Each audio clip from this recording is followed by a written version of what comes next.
Hello everyone! Welcome back to my channel. Ngayon, meron na naman po tayong i-rate.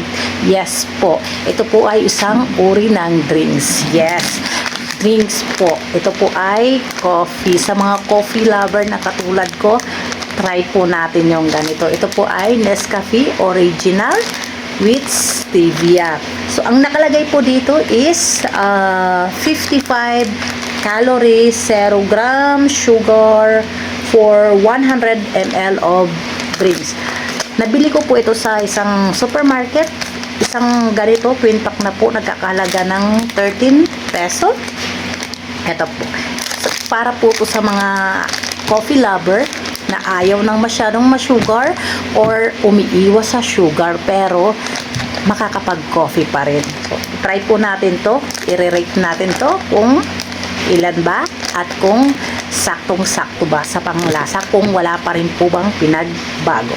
So, eto na po siya. Tinimpla ko na po. As you can see po, yes, creamy po siya. Tatry nga natin. Parang may ano pa talaga siya kahit nakalagay dito na 55 calorie tapos stevia yung nandun pa rin po, lasang-lasang kape pa rin, wala pong pinagkaiba. Yun nga lang, mas healthy po yung ganito. Perfecto sa mga ganitong tag-ulan-ulan, panay bagyo-bagyo. Tapos masarap pa siyang ipares dito sa pandesal ko. Yes, nakabili ako ng pandesal. Perfect po ito sa coffee. Okay, yun lang guys. Please like, share, and subscribe to my YouTube channel. Hanggang sa muli!